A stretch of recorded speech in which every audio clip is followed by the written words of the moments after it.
Apa kabarnya hari ini? Luar biasa. Di luar biasa-biasa. Di dalam Yesus luar biasa. Haleluya. Ya, saya mau bacakan bagi saudara, ya, bukan hanya masalah berat saja, tapi bagaimana kita menghadapi suatu tantangan persoalan hidup ini. Amin. Karena kita tahu setiap manusia memiliki masalah masing-masing, ya, persoalan masing-masing. Tidak ada satu orang pun yang hidup tidak memiliki masalah. Amin. Ini yang perlu kita pahami, ya, supaya apa yang kita dengarkan di gereja bukan hanya berkat, tapi kita juga harus, bagaimana kita harus menjalani hidup kita ini, si kita menang dari persoalan-persoalan hidup ini. Ini yang saya bagikan bagi saudara. Saya akan ambil dari Yakobus 1 ayat 2. Yakobus 1 ayat 2. Sudah dapat Yakobus 1 ayat 2? Itu dikatakan di situ perikopnya adalah iman dan hikmat. Ya, hikmat di sini adalah hikmat dari Tuhan. Hikmat Tuhan, bukan hikmat manusia. Ya. Kita baca sama-sama dengan suara keras dari surat Yakobus 1 ayat yang kedua. Sama-sama, saudara-saudaraku, apabila kamu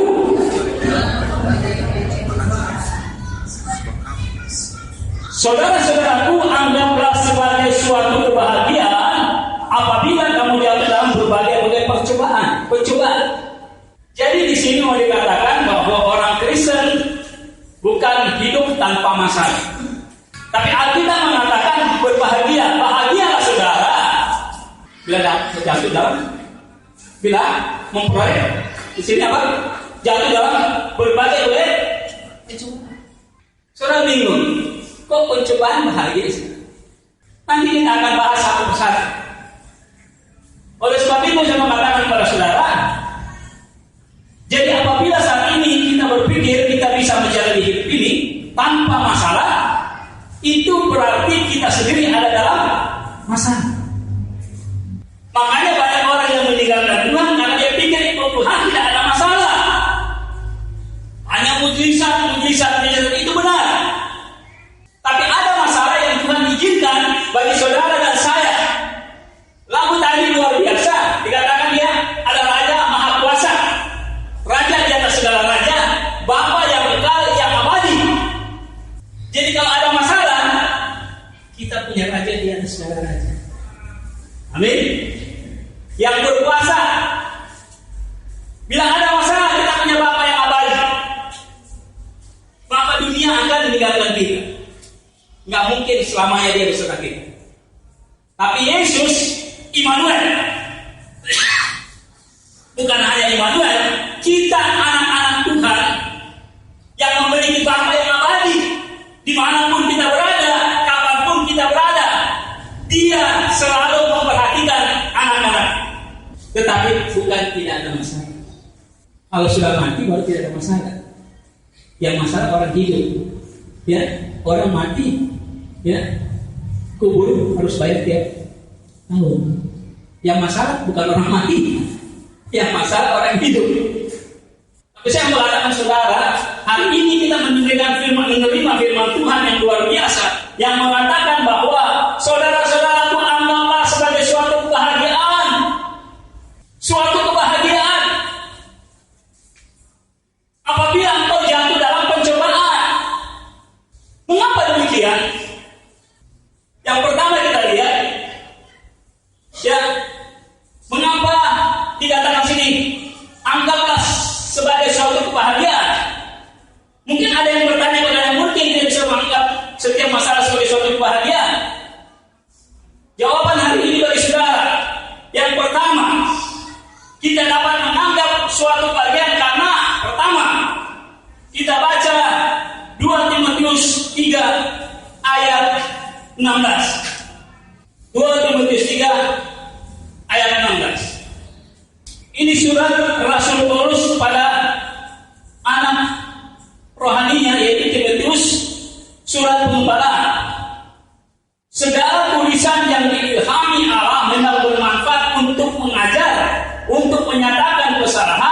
untuk memperoleh kelakuan dan untuk mendidik orang dalam kebenaran. Jadi mari yang pertama, tapi saya belum kasih tahu judulnya, saya kasih tahu judulnya, yaitu temanya adalah hadapi masalahmu dengan optimis. Katakan sama-sama, hadapi masalahmu dengan optimis. Jangan dengan pesimis. Kalau orang pesimis, berarti dia menganggap tidak Tuhan.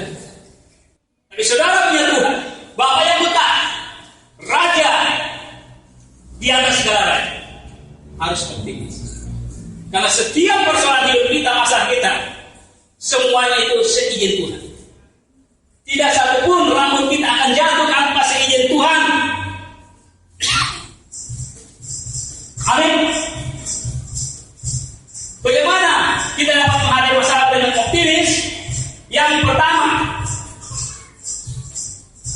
pertama, tadi kita bacakan 2 Timotius itu. Jadi yang pertama, melalui masalah kita diajar, dididik untuk hidup dalam kebenaran.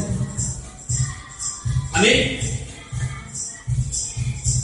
Masalah itu yang terjadi, kita menambah suatu kebahagiaan karena semuanya masalah itu adalah seizin Tuhan, dan melalui masalah kita sudah dididik dalam kebenaran. Amin. Mungkin kita sudah jauh dari Tuhan. Tuhan kasih masalah supaya kita kembali kepadanya. Mungkin dulu kita ke gereja setiap minggu rajin, bahkan kalau ada session 2, 3, 4, 5 session kita datang. Tetapi akhir-akhir mungkin hanya sebulan sekali ada masalah. Tuhan sedang mendidik supaya kembali untuk mendengarkan firman. Mungkin selama ini kita membaca Alkitab, berdoa rajin, tapi akhir-akhir kita tidak membaca Alkitab lagi. Kadang-kadang ada masalah, Tuhan sedang mendidik kita. Amin. Supaya kita tetap dalam kebenaran, supaya kita merubah hidup kita. Teman saya sudah pernah bersaksi, itu suaminya tinggalkan dia 3 tahun sudah. Ada masalah berat. Suaminya pergi sama lihat gombal. Gombal. Kenapa? Tuhan sedang mendidik teman saya supaya berubah sikapmu terhadap suamimu. Apa? Mengasihi, bukan cerewet seperti knalpot bajai. Ya kan? Makanya ada namanya suami-suami takut istri. Saking takut tidak cari istri lain. Saya katakan itu kepada teman saya. Dan dia memperbaiki usaha firman Tuhan, mengasihi suaminya. Suaminya datang bikin kopi dulu, bikin kopi sendiri. Duit tidak cukup, marah-marah. Suami baru dari kantor, marah-marah. Makanya bapak-bapak kalau cari istri, jangan cari istri kita cari nyari duit. Bapak-bapak sembunyi duit di kos kaki, pasti ketemu. Saking pintarnya cari duit itu. Anjing pelacak aja kalah. Mau simpan di mana? Dia dapat. Karena pintar cari duit. Maaf ibu-ibu ya. Ibu-ibu di sini nggak ada seperti itu. Nggak ada yang ngaku. Jadi teman ini saya dididik oleh Tuhan. Kenapa ada masalah? Karena dia tidak hidup dalam kebenaran firman Tuhan. Hanya marah-marah tidak ada. Tidak ada ucapan syukur. Kurang dulu dari suaminya. Padahal suaminya manajer, masih kurang juga. Ya kan? Tapi waktu dia dididik berubah, Tuhan berubah. Amin. Jadi saya mengajar kepada saudara, apa yang maksudnya anggaplah suatu kebahagiaan. Karena di balik persoalanmu, Tuhan sedang mendidik engkau dalam kebenarannya. Amin. Maukah saudara berubah? Iya. Tapi suami jangan dengar khotbah itu besok. Oh, katanya pendeta itu saya minggat juga. Enggak maksudnya. Begini juga suami. Mungkin ibu istri pulang-pulangkan saja aku ke rumah ibuku. Ini bukan kayak lagu aja gitu. Lagunya beda yang sunat ya. Kenapa suami-suami tidak punya kasih? Saudara perhatikan, kalau istri-istri dari dulu meninggal, suami-suami nggak lama itu meninggal juga. Umumnya, kenapa demikian? Karena istri yang terbiasa mandi, nyuci pakaian, ya, mandi anak, masak air, masak semuanya 24 jam istri kerja. Jadi begitu istri tinggalin, suami nggak bisa apa-apa. Akhirnya apa? Nyusul. Makanya kadang-kadang Tuhan mengirim dalam persoalan supaya kita memperbaiki diri. Amin. Makanya berbahagialah kita kalau kita masih dididik Tuhan. Kalau Tuhan sudah meninggalkan kita, kita cari sang mati, tidak ada. Tapi selama Tuhan masih menegur, membisikkan masalah, puji Tuhan. Ada apa dengan diri? Mana yang betul diri saya dengan firman Tuhan. Ya, bukan dengan apa hikmat kita. Kita yang iman dan hikmat mana Tuhan? Ya, istri marah-marah, suami lebih marah-marah. Ya kan? Suami tahu ini istri nanti pas pulang kerja istri marah-marah, mendingan saya dulu marah-marah. Akhirnya istri marah jadi. Bukan seperti itu. Saling mengasihi. Kalau ada kasih dari rumah tangga, saya tahu berarti dia akan menang. Amin. Coba kalau sudah kerja, tidak mikirkan suami dan istri di rumah, anak-anak di rumah. Kerja untuk apa? Pulang kantor, tidak langsung pulang kantor. Ke kafe dulu. Saudara akan diberkati. Kalau itu hanya itu, saudara ada duit, ya Tuhan tidak akan berkati lebih. Tapi kalau saudara hidup dalam kebahagiaan dalam rumah tangga, pasti Tuhan limpahkan. Amin.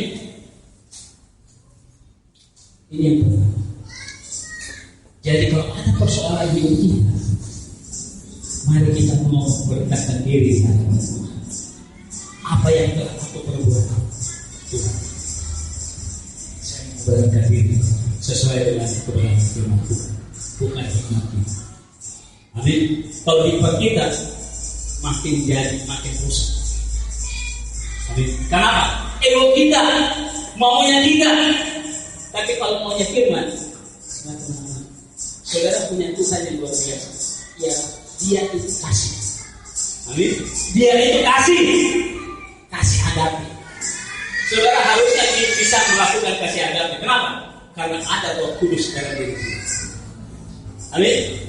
Kalau kita nggak mau berubah, saya mengasihi istri kan ada maunya.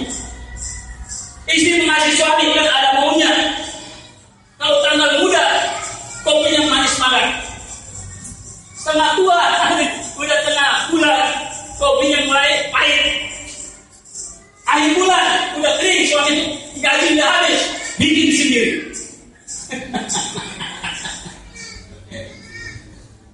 Iya. Iya kan? Waktu awal bulan, wah pakai parfum. Ya. Baju bagus nyambut suami. Tengah bulan udah mulai pakai daster. Tapi masih harum. Akhir bulan pakai daster. Cuma bawa-bawa. Tapi saudara, saya mau kasih tahu hari ini. Segala masalah Tuhan izinkan. Kenapa? Ada maksud Tuhan di dalam. Supaya kita beda dengan orang dunia. Amin. Kalau tidak ada masalah, saudara akan begini, saudara akan sama seperti orang dunia terus. Tidak ada masalah, aman. Orang ini seorang aman, hati-hati saudara. Makin diberkati, makin harus berjaga-jaga. Amin. Makin diberkati, harus makin berjaga-jaga. Makanya Tuhan kadang-kadang kasih apa? Tuhan kasih polisi tidur, ya kan?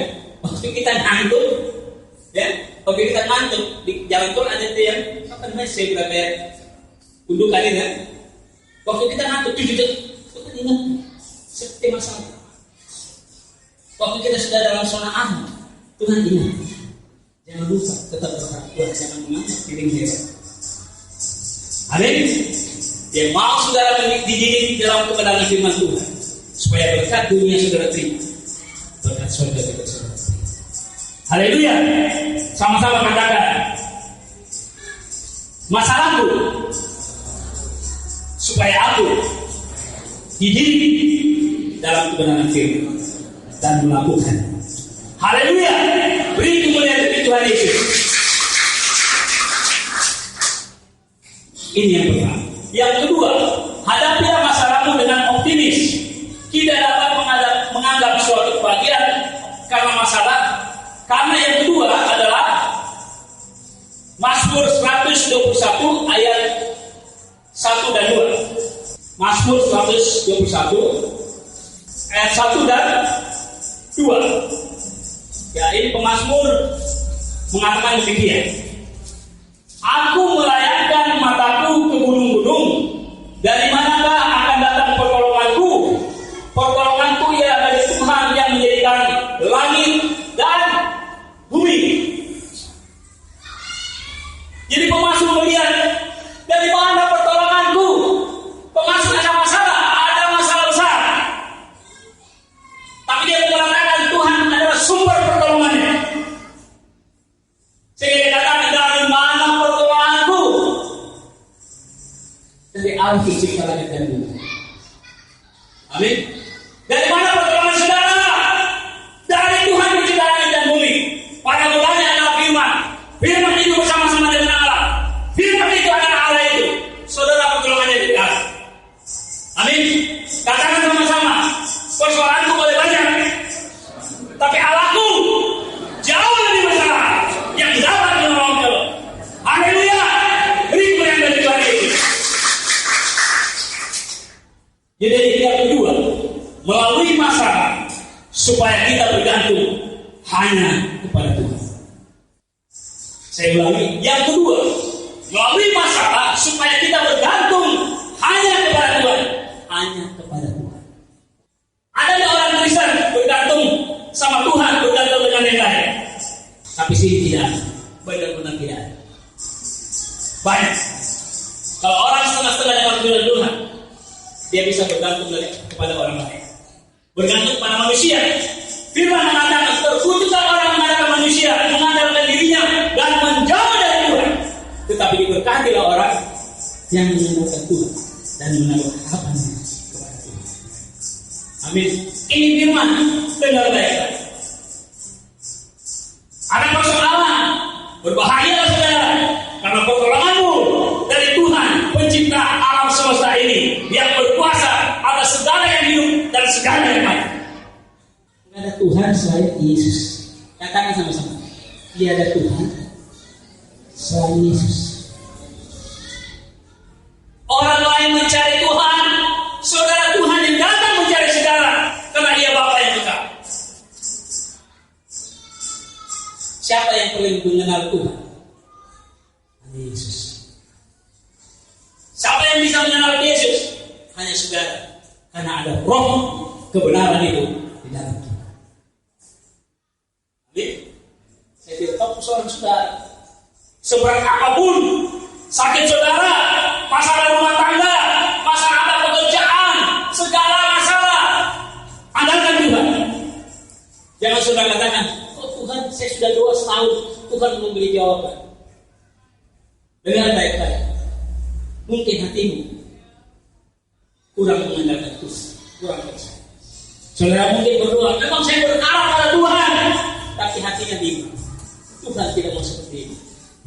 Perkataan dan hatimu harus sama. Saya mengandalkan Tuhan. Apapun persoalan itu, saya tidak akan lari ke kemarin dan datang dulu. Iya kan? Saya kekurangan duit. Wah, tunggu Tuhan terlalu lama. Lebih baik saya pergi ke Padepokan. Ada nggak orang Kristen situ? Kemungkinan ada. Namanya juga serakah. Jangan serakah. Udah punya duit 5 miliar, masih juga mau gandakan. Jangan duit itu cuci uang kan? Kenapa nggak cuci pakai rinso aja? Tapi saya harap orang Kristen yang sudah mengenal Tuhan jangan seperti itu. Amin. Memang mengandalkan Tuhan adalah proses. Amin. Proses. Ketika saya menghadapi persoalan cucu saya di rumah saya, ada proses, ada proses.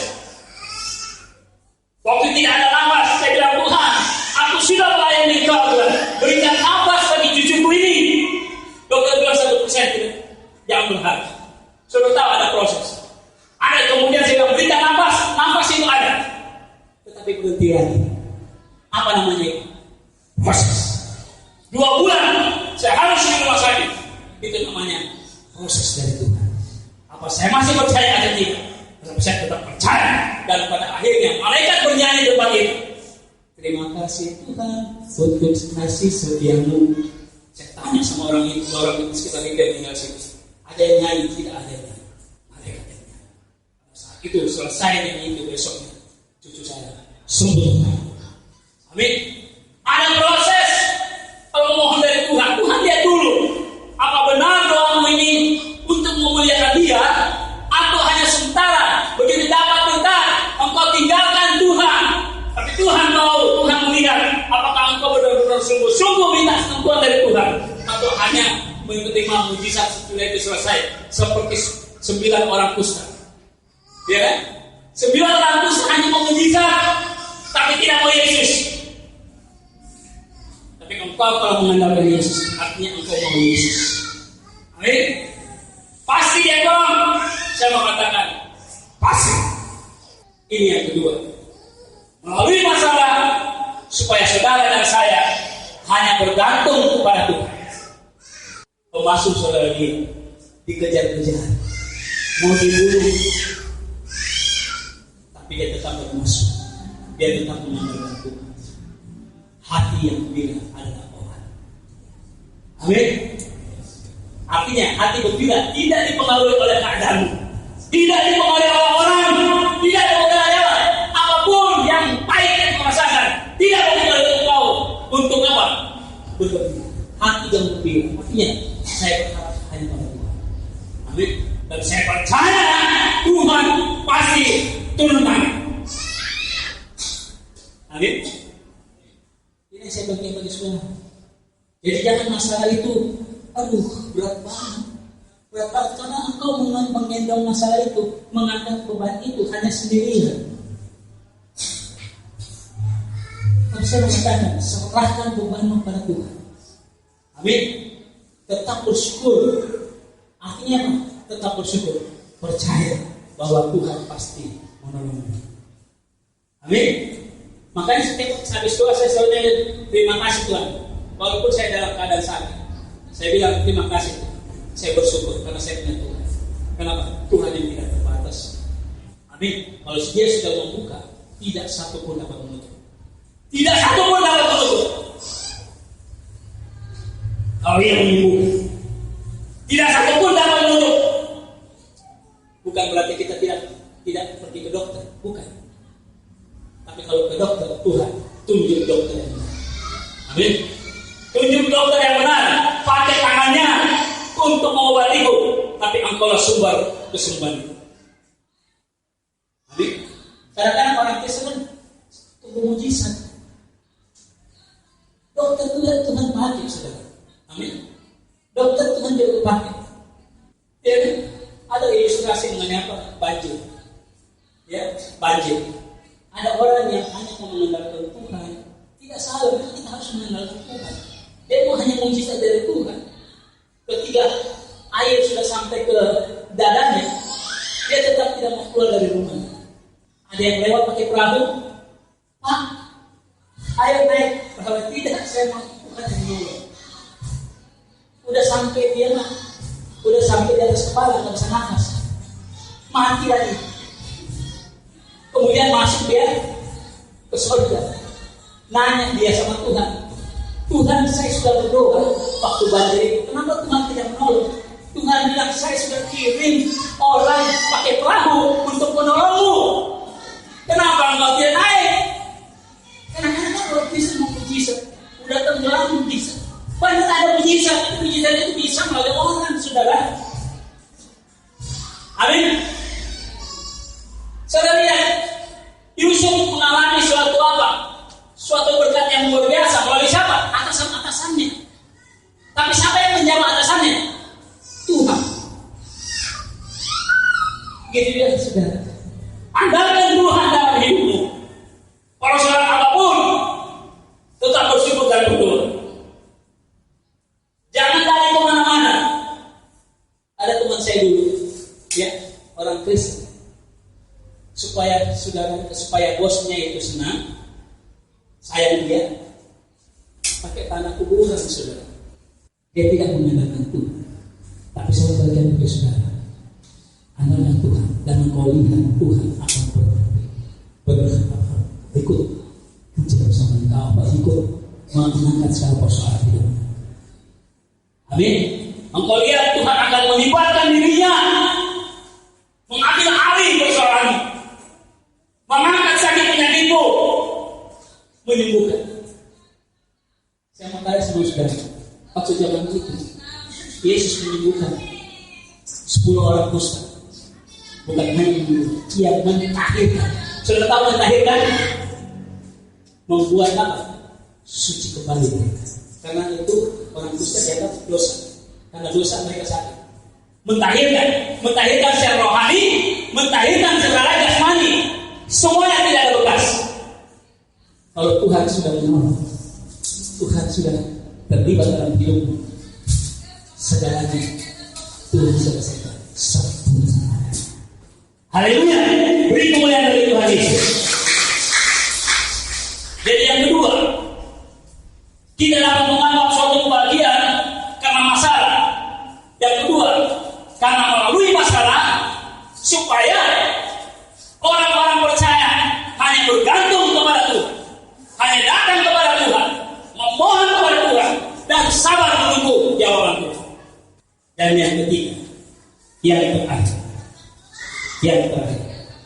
kita dapat menganggap suatu kebahagiaan dalam masalah. Karena yang ketiga, saudara, anggap itu suatu ujian iman. Amin. Ujian iman. Apakah saudara masih mengharapkan Tuhan atau engkau meninggalkan Tuhan? Saudara lihat, ujian iman itu bukan dari tingkatan atas sampai ke bawah, bukan dari kelas 6 ke kelas 1, tapi dari kelas 1 ke kelas 6. Contoh Abraham. Apakah Abraham tidak ada persoalan hidup? Ada persoalan hidup. Tapi ujian iman yang terakhir, dia harus menyerahkan anaknya yang satu-satunya yang dia tunggu sampai 100 tahun untuk diserahkan kepada Tuhan. Dan dia mau melakukan ini. Apakah Tuhan kejam? Tidak. Tuhan ada menguji Abraham sampai di mana iman. Amin. Dan Abraham menyerahkan. Dan Abraham dikatakan sahabat Tuhan. Saudara adalah bukan hanya sahabat, tapi anak-anak Tuhan, memiliki ahli waris kerajaan, punya kuasa di dalam saudara, punya kuasa di mulut saudara. Oleh sebab itu jangan mulutmu, jangan tangan. Amin. Ibu-ibu jangan nyolek-nyolek, bapak-bapak jangan nyolek-nyolek. Amin. Kalau ibu-ibu beli sayur, jangan beli 5.000 sayur, tambahnya bisa 6.000.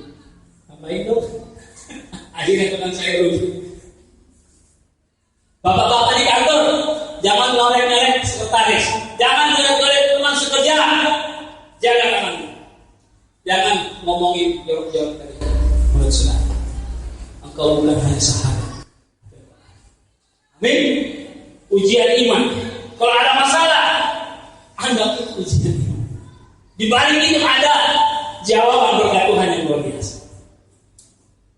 Ini yang saya beritahu bagi saudara. Abraham, saudara lihat, Daniel, ada ujian nggak? Ada masalah nggak? Masalah berat, orang fitnah, ya kan? Supaya dia jangan jadi yang terbaik, fitnah. Apakah Daniel membalas? Enggak. Tetapi dia tetap dalam kebenaran firman Tuhan. Dia tahu Tuhan masih menolong. Bukan hanya itu, dia harus masuk buah sinar. Udah berhadapan dengan sini, artinya sudah masuk dalam masalah yang besar. Tetapi tetap dia mengandalkan Tuhan, sehingga dia tidak ngapa-ngapain. Dan dia, sehingga kalau bisa ngomong dia bilang, engkau sahabatku. Ya musuhku di atas, musuhku di luar. Dan dia diberkati, luar biasa. Tapi ada ujian. Oleh sebab itu kalau ada persoalan hidup, itu ujian iman. Saya tidak percaya Tuhan kok. Saya tidak kemana-mana. Saya tahu, saya diuji apakah saya masih percaya Tuhan atau saya meninggalkan Tuhan. Makanya saya nggak mau hanya ngomong apa, khotbah mengenai berkat, mujizat berkat ada, mujizat berkat ada. Benar itu ada. Tapi harus diimbangi dengan apa? Persoalan hidup. Harus diimbangi supaya apa? Waktu menghadapi persoalan hidup tidak kecewa sama Tuhan. Ya kan? Banyak orang tinggal dengan Yesus karena kecewa sama Tuhan. Kenapa? Khotbah pendeta. Seakan-akan tidak ada persoalan hidup. Ya kan? Saya mengatakan kepada saudara, mujizat yang tetap ada. Amin. Mujizat adalah sesuatu yang dilakukan Tuhan yang tidak dapat dilakukan oleh manusia. Seperti cucu saya. Seperti waktu saya naik pesawat naik Sriwijaya ke Makassar. Depan saya, maaf ya, depan saya 10 menit ada air di depan saya. Di kami Sriwijaya. Tapi kenapa? Karena Tuhan membantu. Tuhan apa? Kita mendarat sahabat di Kalimantan yang ada air jatuh ke laut. Kenapa? Karena masalah itu ada ujian iman. Apakah engkau masih percaya dalam keadaan kabut itu? Udah goncang begini. Di Makassar tidak ada pantai, tidak hilang pesawat, ada air hilang, Sriwijaya hilang. Tapi saya berharap pada Tuhan. Saya bawa apa? Ada saya bawa perjamuan kudus dan minyak untuk ibu saya di Makassar. Dan Tuhan berkata, ada ujian iman, saudara. Jangan kira kita jalan-jalan, lurus saja sama Tuhan, lurus saja. Ujian iman yang saya katakan tadi, anak saya, cucu saya 2 bulan di rumah sakit, apakah ada ujian iman? Dokter bilang apa? Ini antibiotik yang terakhir. Kalau tidak mempan lagi antibiotik ini yang terakhir, tidak ada antibiotik lagi yang bisa masuk dalam diri. Tetapi saya hanya mengenal Yesus. Amin. Bagi Tuhan, ya ada yang mustahil. Amin. Ada ujian iman? Ada. Dan saya katakan tadi, bernafas, berhenti. Bernafas, berhenti. Bernafas, baru bernafas. Sesudah itu ada sepsis. Infeksi di darah. Sudah tahu soal infeksi di darah kan? Ke jantung, ke paru-paru, ke darah jalan terus. Tapi darah Yesus luar biasa. Haleluya. Dia yang mengungsikan cucu saya sembuh total. Makanya perjamuan kudus bukan lambang, saudara. Bukan lambang. Kalau lambang tidak ada maknanya bagi saudara. Tidak ada gunanya bagi saudara. Tapi itulah benar-benar tubuh dan darah Yesus. Kayak di gereja ini kan ada perjamuan kudus tubuh dan darah Yesus. Harus dimana? Tidak ada persoalan, saya tidak tahu persoalan apa ibu bapak sekalian. Tapi ingat baik-baik, Tuhan tidak menghindarkan saudara. Dia katakan, Immanuel, Tuhan menyertai. Amin. Ada persoalan, itu adalah ujian iman. Abraham ujian iman. Kenapa dia tidak bawa Ishak dengan kuda atau dengan onta lebih cepat dari itu? Dia pakai apa? Keledai. Kedelai atau keledai? Keledai. Kenapa? Supaya nambah. Tuhan berubah keputusan Tuhan. Tuhan lagi. Keledai.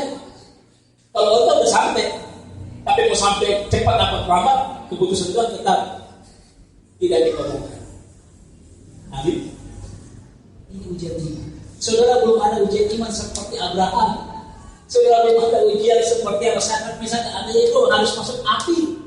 Saudara belum ada ujian seperti Yesus. Amin. Tuhan tahu kemampuan saudara. Dia tidak memberikan lebih dari kemampuan. Pencobaan itu tidak lebih dari kemampuan. Amin. Persoalan ini tidak akan menjadi kemampuan. Kenapa? Kemampuan kita tidak. Tapi selebihnya Yesus ambil. Amin. Ini yang ketiga. Katakan sama-sama.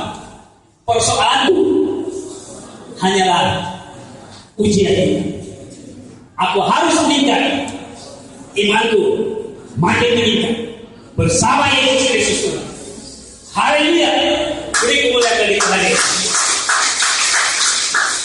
Saya simpulkan khotbah saya hari ini. Temanya adalah hadapi masalahmu dengan optimis. Amin. Mengapa dengan optimis? Karena engkau tidak berjalan sendiri. Engkau berjalan dengan Tuhan, Raja Maha Kuasa, Bapa yang kekal abadi. Engkau tidak dibiarkan terpuruk, jatuh, yang akan mengendong saudara, yang mengangkat saudara, yang akan mengambil alih persoalan saudara, yang akan menyembuhkan saudara.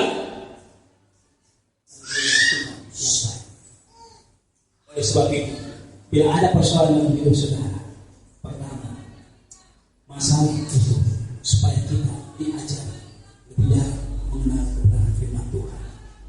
Amin. Yang kedua, melalui masalah supaya kita hanya bergantung kepada Tuhan, jangan bergantung pada orang. Nanti si A yang menolong saya, Tuhan tidak masuk. Saya pernah begitu, si A menolong saya, ternyata yang tidak saya pikirkan dia yang menolong saya. Amin. Orang yang biasa-biasa, dia yang menolong saya. Orang yang saya berharap tidak menolong. Oleh sebab itu, yang kedua, melalui masalah supaya kita tetap bergantung kepada Tuhan, jangan pernah jauh dari Tuhan. Amin. Yang ketiga, melalui masalah kita, iman kita diuji oleh Tuhan. Amin. Iman kita makin meningkat. Tidak ada ujian iman makin terpuruk, tapi makin meningkat. Hari ini mungkin ujian imanmu masih level 1. Besok engkau akan mengalami ujian iman level 2 sampai saudara menjadi level yang tinggi. Tuhan mau seperti itu, supaya kita menjadi manusia-manusia yang kuat, yang optimis, yang menghadapi masalah. Tuhan Yesus